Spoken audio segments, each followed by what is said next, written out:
Hi, I'm Candy Marshall. I am the biology teacher here at Boonville High School. I have been in education for about 26 years. I originally started out teaching biology in various different high school subjects in New Franklin, Glasgow, Hallsville. Then I came to Boonville and I was a school counselor for about 15 years, and now I've been teaching again for 8 years. Why did I want to teach? It is just pretty much the only thing I've ever seen myself doing. You know, whenever you think back to elementary school, whenever you first start trying to think about what you want to do for the rest of your life, I joined band. And my favorite teacher was my music teacher, and she kind of inspired me to become a teacher. And then, of course, that later metamorphosized and changed into science as I kind of started liking science more.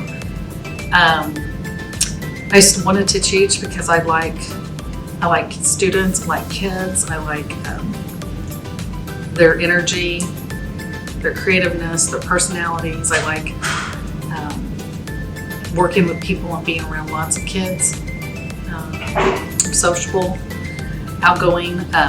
They always make it fun. Every day is different.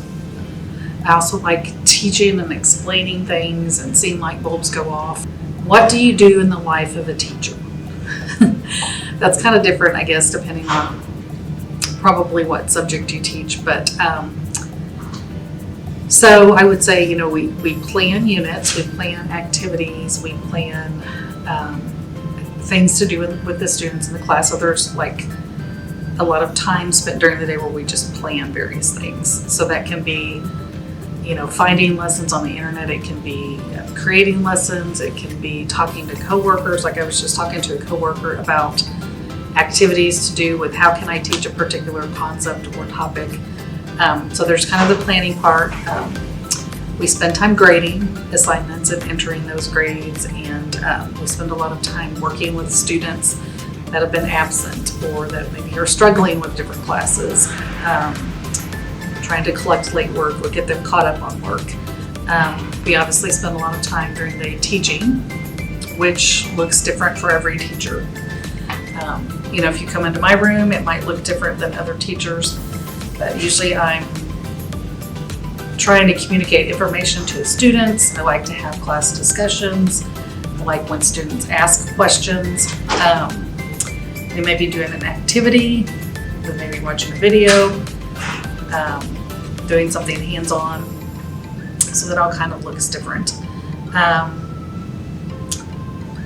We spend time photocopying, we spend time, you know, kind of straightening up and cleaning the classroom. We spend time with curriculum, you know, doing different curriculum online, writing assessments and tests, doing other little things sometimes that the students don't see, but things that have to be done by the administration, like meetings and things like that.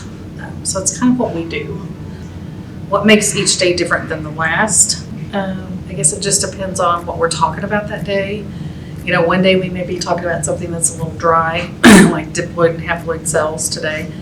But then last week we may be talking about human reproduction. So you just never know, you know, kind of what you're going to get depending on the topic. What makes me a good teacher? I always think that the question's kind of hard to answer, but I try to show the students that I care about them, and not just as a teacher, and not just care about how they do in my class with science, but I also try to show them that I care about them as a person, and I care about how they develop, and I want them to be productive citizens, you know, after they graduate. And I care about what happens to them after high school. I care about if they're struggling, you know, if they're struggling with something in their life. So I try to make sure kids see that. I try to be like understanding of the things that kind of happen in their life that may sometimes interfere with teaching. I try to use humor and fun, try to keep it kind of light and fun also. I also try to be organized. I feel like not all teachers are as organized maybe as I am, but that might be one of my strengths. Try not to lose things. I don't know. So that's kind of a day in the life of a teacher. I think I've hit all the questions. Yep. Okay, thank you, Seth. Thank you.